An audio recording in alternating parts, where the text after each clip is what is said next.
यहाँ पे कोई जय तिवारी आए हैं। हाँ जी, जय तिवारी, बताएं क्या कहना हेलो। चाहते हैं। हाँ हाँ, बोलिए। प्रणाम एस जी सर।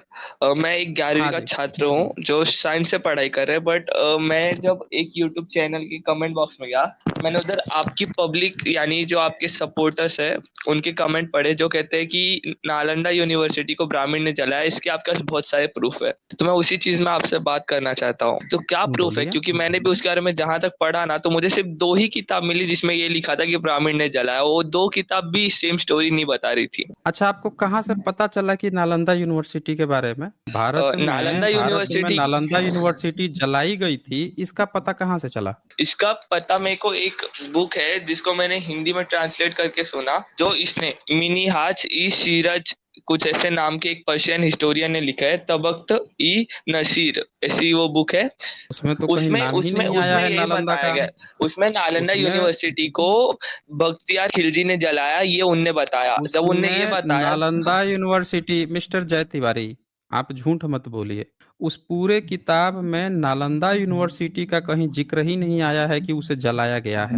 और न ही उसको इसका जलाया। कहीं जिक्र आया है, एक मिनट, और न ही वहां पे कहीं इस बात का जिक्र आया है कि कहीं नालंदा में वो गया था, कहीं भी नालंदा में बख्तियार गया था, इसका कहीं जिक्र नहीं आया है। आपने किताब पढ़ी है या झूठ बोल रहे हैं? मैंने उसका ट्रांसलेशन सुना है, मैं आपको बता दूं, बिकॉज हम्म। मेरे को इतना लैंग्वेज के बारे में नहीं पता। और जहां तक है कि मैंने जहां तक पता करने की कोशिश की, तो ये भी तो कहीं नहीं लिखा कि ब्राह्मण ने जलाया। वो सिर्फ 2 बुक में लिखा है, और दोनों, वो दोनों भी नहीं, कहाँ आए थे उन दोनों भी, कहाँ इंडिया आए थे उनने भी, ऐसा कहाँ बोला है? अच्छा, एक बात बताइए कि वेद कब लिखा गया है? मेरे हिसाब से तो वेद, सब वेद का नहीं पता मेरे को। सबसे पुरानी वेद ऋग्वेद का पता है, जो 1500 बीसी या 1000 बीसी में कुछ लिखा गया था, उसके बीच में ही कहीं। बताइए, आपकी जानकारी कितनी दुरुस्त है, हैं? इसी पे आप जो है फैक्ट चेकिंग करेंगे। आपको ये पता चल गया कि 12वीं 13वीं सदी में नालंदा जब जलाया गया, उसका आपको पता चला तबाकत नासिरी में, जिसमें कहीं लिखा ही हुआ नहीं है।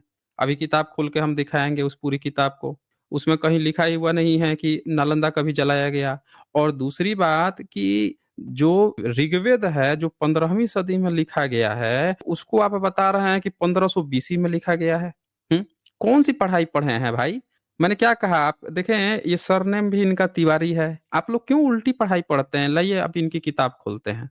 ये देखिए, ये तबाकत नासिरी है। जरा बताइए तो इसमें कहाँ लिखा है कि नालंदा को बख्तियार ने जलाया था? मुझे दीजिए। ट्रांसलेशन में तो वही बताया गया जहां तक मैंने ट्रांसलेशन को सुना है। और एक चीज बताइए, तो आपके पास क्या ट्रांसलेशन प्रूफ को है कि नहीं, ब्राह्मण ने जलाया? एक ब्राह्मण मिनट, ने जलाया इसको एक अरे भाई, एक मिनट मिस्टर तिवारी, आप इतना जल्दी भाग काहे रहे हैं? एक एक करके बात होगी ना। पहले आपका क्लेम पहले जो है उसको हम डिबंक करेंगे ना। बाकी हमने तो वीडियो बना रखी है, वीडियो तो हमारी ऑलरेडी बनाई गई है, उसको हम लोग चेक करेंगे ही करेंगे। पहले हम इस बात का जिक्र कर रहे हैं कि जो आप लोगों का क्लेम है, उस क्लेम में कितना दम है। अब बताइए, ये तबाकत ए नासिरी है, जरा इसको पढ़ के बताइए तो कहाँ इसमें नालंदा का नाम है?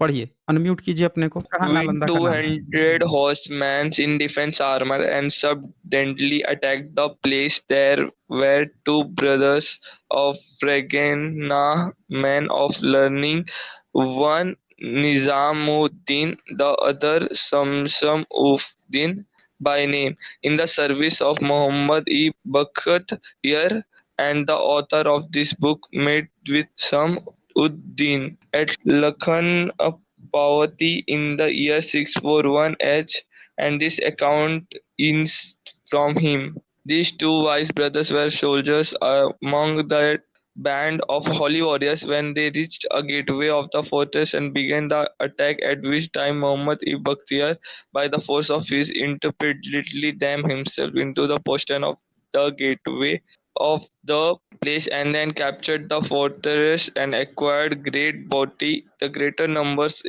of the inhabitants of this place were Brahmins, and the whole of those Brahmins had the heads 7, and they were all slain. There were a great number of books there, and where all the books came under the observation of the Musliman, they summoned a number of Hindus, that they might give them information respecting the importance of those books. ये picture clear नहीं दिख रही मेरे को, blur blur दिख रहा है। क्या ब्लर ब्लर दिख रहा है भाई? एकदम क्लियर कट तो दिख रहा है। यहाँ पे ये बताइए, जितना आपने पढ़ा है उसमें कहीं मिला नालंदा विहार का जिक्र? हाँ, बट उस टाइम में कौन सी ऐसी जगह थी जहाँ इतनी सारी बुक मिल सकती है? उसके हिसाब से अगर हम देखने जाए तो वो एक तरह से नालंदा की ही बात हो गई ना, उतनी भी बुक और कहीं और अब मिल एक मिनट, इसीलिए ना कहता हूँ कि आपकी जानकारी कम है। जानकारी कम है तो ऐसे झूठी बात नहीं ना बोलते हैं। सब खुदाई हो चुका है। उड़ानपुरी ये जगह था। ये कौन सी जगह था? उड़ानपुरी जगह था। और यहाँ पे ये सारी बात लिखी हुई है, इसमें इन बातों का भी जिक्र है कि इसके बाद से एक ही दिन के अंदर बंगाल में कोई एक बंदा मर जाता है, किसी को प्राइज दिया जा रहा है। ये बंगाल की बात चल रही है, ये बिहार की बात नहीं है। आप लोग हवा हवाई कहानी गढ़ देते हो। यहाँ पे क्या लिखा है कि द ग्रेटर, और कहीं यहाँ पे आग लगाने की बात नहीं आई है। हमला हुआ, अटैक हुआ, फिर यहाँ नीचे लिखता है कि लोग मर गए थे। वो किताबों को जलाने की बात आप लोग कहते हो, यहाँ किताब जलाने की बात नहीं है। ये कहता है कि वहाँ बहुत सारी किताबें थी, Hindus that they might give them information respecting the import of those book, but the wool of the Hindus have been killed. सारे हिंदू मर चुके थे तो कोई पढ़ नहीं पा रहा था। On becoming acquainted with the content of this book, अब उस बुक के कंटेंट के आधार पर it was found that the wool of the fortress and city was a college. तब उससे इनको पता चला कि वो किताबों के आधार पर कि वो एक कॉलेज था। And in the Hindui tongue they called a college Vihar. तब इनको पता चला कि वो विहार है, लेकिन वो कहीं ये बात नहीं कहते हैं कि ये नालंदा विहार है। खुदाई हुई तो पता चला कि ओडांतपुरी बिहार था ये, जहां पे इन लोगों ने पहुंच गए थे, लोग मारे थे। किताबें जलाने की कहीं चर्चा नहीं आई है, और न नालंदा विहार जलाने की चर्चा आई है। तो ये फेक न्यूज फैलाई गई है तबाकत ए नासरी के आधार पर कि उन्होंने नालंदा को जला दिया था। अब बोलिए, अब क्या प्रमाण बचा आपके पास एक नालंदा जलाने का? मिनट, मोहम्मद गोरी ने तो बख्तियार खिलजी को सिर्फ नॉर्थ ईस्ट में कब्जा करने के लिए भेजा था, तो बंगाल कहाँ से पहुंच गए? और दूसरी बात एक चीज हमने की आप आपसे भी एक मिनट, हमने आपसे सबूत मांगा कि इसमें आपका जो क्लेम था कि आपने तबाकत नासरी पढ़ा है जिसमें आपको नालंदा जलाने का जिक्र है, तो हमने आपसे सबूत मांगा कि आप सबूत दीजिए। हम बता रहे हैं कैसे, सुनिए ध्यान से। पहली बात कि ये जो स्टोरी सुनाया है, उस स्टोरी कहाँ पे सुनने को मिला? तो कहता है इन द सर्विस ऑफ ऊपर मुहम्मद ए Bakhtiyar and the author of this book met with Shamsuddin at Lakhnauti. Lakhnauti जो जगह है, in the year of 641 Hijri, यानी कि ये 641 हिजरी में वो सुनता है। कहाँ पे सुनता है? तो लखवंती जो है वो बंगाल में है। लखवंती जगह बंगाल में है, और वहां पे ये दोनों भाई, जो दो भाई थे, वो सर्विस में थे, यानी सेना में थे, काम कर रहे थे। उन दोनों ने उड़ानपुरी को कैसे अटैक किया गया, वहां पे क्या घटना हुई थी, वो कहानी सुनाई थी इस बख्तियार ये तबाकत ए नासरी के लेखक शमसुद्दीन को। ये बात यहाँ पे लिखा हुआ है। तो आप जो है ना, बिना किसी जानकारी के हवा हवाई महल आप लोग तैयार कर लेते हैं कि वो जो है नालंदा जला दिया। कहाँ एक शब्द नहीं आया है, ना कहीं जलाने की बात आई है, ना नालंदा की बात आई है। ऊपर से ये बात जरूर आती है कि वो दो जो सैनिक जो सुनाते हैं उसको ये कहानी, वो दोनों सैनिक खुद बंगाल में थे। ये यहाँ पे जिक्र आया हुआ है, और उनसे जाके लेखक मिला है, यानी वो सुनी सुनाई बात वो सुना के उसको बता रहे थे। ये जिक्र आया है। अब बोलिए, अब आपका क्या कहना है, बोलिए। देखिए, तो यहाँ तो ये भी प्रूफ नहीं है ना आपके पास कि ब्राह्मण ने जलाया। आप किस चीज के ऊपर बोल रहे हैं? हमने तो कहा ही नहीं कि तबाकत नासरी ने लिखा है। हमने कहा आपसे कि तबाकत नासरी ने कहा है, वो दूसरे उसके एविडेंस होंगे ना। अब ये बताओ कि नालंदा यूनिवर्सिटी थी किसकी? ये ना जरा, किसकी थी? नालंदा यूनिवर्सिटी किसकी थी? मतलब बौद्ध की थी, नालंदा ब्राह्मण की थी?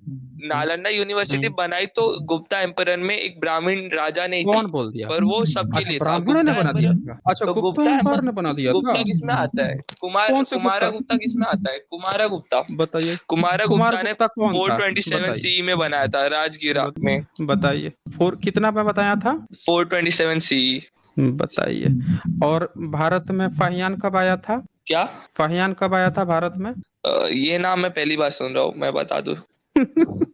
बताइए, बच्चे को ये नहीं पता है कि फाहियान का नाम नहीं पता है। थोड़ा अपना आप म्यूट कर लिया कीजिए, क्योंकि आपके तरफ से ना बैकग्राउंड साउंड आता है जब मैं बोलता हूं तो फाहियान भारत में कब आया था ये आपको जानकारी नहीं है। और आप बोल रहे हैं कि 400 कितना में बताए हैं, 400 कितना में बनाया था? 427 सेंचुरी। बताइए 427 सेंचुरी में आप कहाँ से पढ़ाई करते हो? 399 ईस्वी 399 में आया था फाहियान भारत में। और किस चीज की खोज में आया था?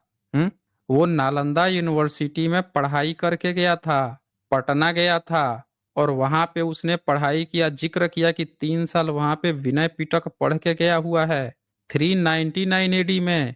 इसके अलावा वहां पे और भी बहुत सारे सबूत मिले हैं, जैसे सम्राट अशोक के जो साथ में जो लोग थे उनके अस्थियां मिली है वहां पे, जिससे ये प्रमाणित हुआ है कि मौर्यन काल तक का जाता है। नागार्जुन वहां से पढ़े हुए हैं, वहां तक का जाता है। अच्छा, आपने किस राजा का नाम लिया था गुप्त वंश में? आपने क्या बताया था कि कुमारा गुप्त वंश गुप्ता, जो है कुमारा ब्राह्मण गुप्ता। गुप्ता का कौन था? वो ओबीसी, ब्राह्मण ओबीसी, था? एक मिनट। ब्राह्मण यानी हैं? ओबीसी में ही आते हैं ना, एक तरह से बोले तो सनातनी ब्राह्मण ओबीसी क्षत्रिय में में आते आते हैं, हैं, क्षत्रिय छतरी में क्षत्रिय। आते हैं? कौन थे? एक ब्राह्मण मिनट, तो तिवारी कौन सा इतिहास पढ़ के आए हो? हमको ये नहीं समझ में आ रहा है। ये गुप्ता वंश कैसे छतरा छतरी कैसे बन जाएगा भाई? वो बुद्धिस्ट एक किंगडम था। पर वह और एक मिनट, गुप्त वंश जो है बुद्धिस्ट किंगडम था, वो छतरा छतरी कैसे बन जाएगा? गुप्त वंश का कभी अभिलेख पढ़े हो, देखे हो कभी गुप्त वंश का? ये हाँ पढ़े तो मैंने जरा, ये जरा पढ़े तो ये क्या लिखा हुआ है? राजश्री कुमार दोष आज हम्म ऊपर फोटो किसकी है? बुद्धदेव। बताइए, कह रहे हैं बुद्धदेव। बुद्धदेव की नहीं फोटो है, ये कुमार गुप्त का फोटो है। और सीरी लिखा हुआ है, सीरी कुमार गुप्तस्य। ये गुप्त जो हैं उनका फोटो है, कुमार गुप्त का फोटो है ये ब्राह्मण नहीं है। और देखिए ये बुद्धिज्म की मुद्रा में पूरा ये बुद्धिस्ट एम्पायर था। अच्छा, गुप्त वंश की लिपि किसने पढ़ा था?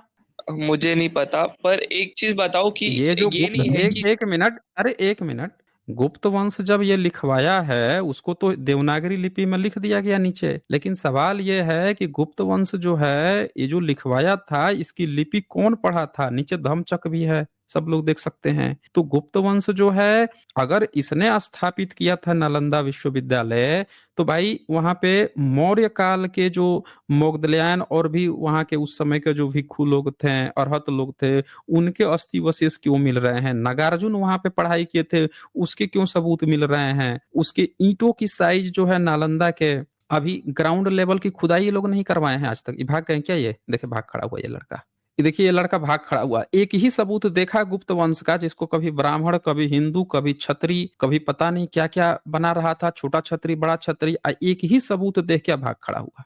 सब लोग देख लीजिए कि इन लोगों को क्या पढ़ाया जा रहा है कि एक सिंगल सबूत देख के यहां से भाग खड़ा हुआ। देख लिया आप लोगों ने? तो देखिए अब भाग ही खड़ा हुआ, तो अब सबूत देख रहे हैं। सबूत मैंने इसी चैनल पे वीडियो अपलोडेड है, जाके आप दो पहले से जाके देख लीजिएगा, वहां पे आपको मिल जाएगा। तो ये जब आते हैं तब फिर से हम इनसे कंटिन्यू करेंगे।